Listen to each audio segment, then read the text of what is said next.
Well, it's been good to meet you, Sam, and very interesting to hear about your business. Look, we are having a small dinner for some of our clients and friends after this. Why don't you join us? That's very kind of you. I'll just check with my associate whether they have other arrangements for us. Well, your associate is most welcome to join us too. Thank you. Excuse me. Walter. This is Sam Eriks from Eriks Imports. He has very kindly invited us to a dinner. Yes, would you like to join us? Unfortunately, I have another engagement. But thank you for the invitation. Well, perhaps you could join us after that for a drink. Sounds great. I'll be happy to. Where shall we meet? How about the lounge bar here at about 10? I'll see you then. Excuse me. Lynn, Victor's joining us for dinner. Oh, wonderful. I hope you don't mind. Of course not. You're most welcome. Well, shall we make a move? Would you mind if I just say goodbye to a few people? No problem. We'll see you outside in a few minutes. Okay.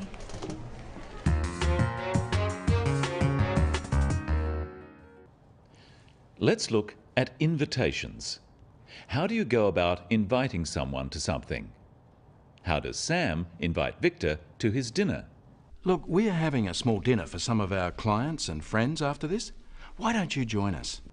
Spoken invitations in this kind of situation are semi-formal. It's more like a suggestion than a formal invitation. There are a few different phrases you can use. Practice them with Sam. Why don't you join us? Perhaps you could join us. It would be great if you could join us. Would you like to join us? Notice that even though "it would be great if you could join us" is not in a question form, it is still being used as a question. Notice also how we use could and would in polite invitations, not can or will. How does Victor reply?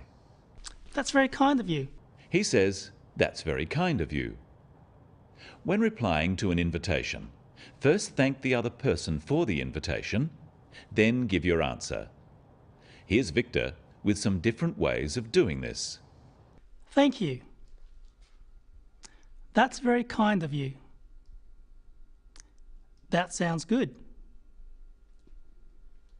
And you can put them all together like this. Thank you. That's very kind of you. Sounds good. After thanking the person who asked, you need to give an answer. Either accept the invitation, or don't accept the invitation, or give a reason why you can't answer. What does Victor do? That's very kind of you. I'll just check with my associate whether they have other arrangements for us.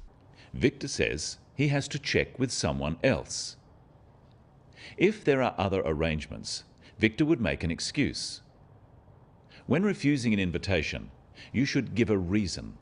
Look at this. Would you like to join us? No thanks. Oh, right. It's rude just to say no without a reason. And the reason should be a good one. Look again. Would you like to join us? No thanks. It doesn't sound very interesting. Oh. Sam would rightly be offended by that reply. So what are some ways of making a polite excuse?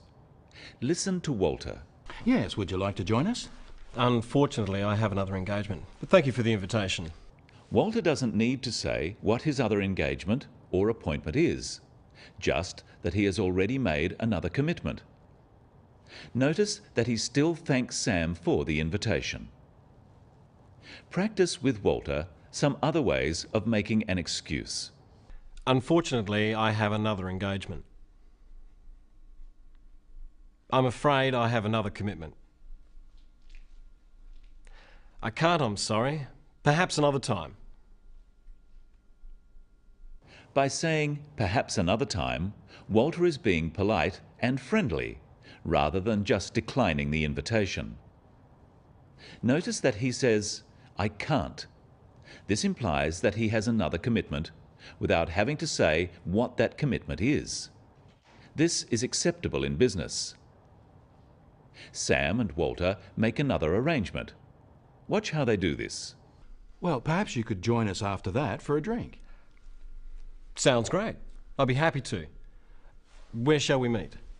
How about the lounge bar here at about 10? I'll see you then. Sam says, perhaps you could join us after that for a drink. By saying perhaps, he is leaving the invitation open. Walter is under no pressure to accept. Practice these phrases using perhaps with Sam. Perhaps you'd like to join us later. Perhaps you'd be interested in meeting us for breakfast. Perhaps we could meet later in the week. Notice that Sam says you'd. Perhaps you'd like to join us later. You'd is short for you would. Walter accepts and they make the arrangement. Notice the slightly less formal way Walter accepts. Sounds great. I'll be happy to. Where shall we meet? You can use these simple phrases to accept an invitation. Practice them. That sounds great. Sounds good. I'd love to. I'd be happy to. Walter says, where shall we meet? You can use shall or will, but shall we is a common usage in questions simply because it is easier to say than will we. Shall is also used when asking for or making suggestions. Let's look at how Sam makes the arrangement. How about the lounge bar here at about 10? I'll see you then. By asking where shall we meet, Walter is leaving the details of the arrangement up to Sam. Sam gives a place and a time. But because this is an informal meeting, he doesn't make it sound like an appointment. He says, how about the lounge bar? How about invites the other person to say if it is not convenient. And he says, at about 10, as a question. This also leaves room for the other person to suggest a different time. Practice these two phrases with Sam. Listen carefully to Sam's voice and whether he uses a rising or falling tone. How about the lounge bar here? About 10? Walter confirms the arrangement by saying, I'll see you then. This is now a definite commitment and an end to the arrangement. Notice how the stress is on the word then to confirm that the time is definite. Try saying this, I'll see you then. Let's have a look now at the end of the scene. There are some more useful phrases. Lynn, Victor's joining us for dinner. Oh, wonderful. I hope you don't mind. Of course not. You're most welcome. Well, shall we make a move? Would you mind if I just say goodbye to a few people? No problem. We'll see you outside in a few minutes. Okay. Victor says, I hope you don't mind. It's a polite way of asking for someone else's approval. But Lynn can't really say no since Victor is listening. But Lynn politely confirms the arrangement. Practice how she does this. Of course not. You're most welcome. What are the main points we've learned today? When inviting someone informally, make it sound like a suggestion. That way, if someone can't accept, they don't feel so bad. Why don't you join us? Instead of, I invite you to join us. And if you need to make an excuse, don't just refuse an invitation. Give a reason and apologize. I'm sorry, I have another commitment. When confirming details, use an upward inflection. About 10 sounds like an order, but about 10 is asking whether it's convenient for the other person. That's all for today on the Business of English. See you next time.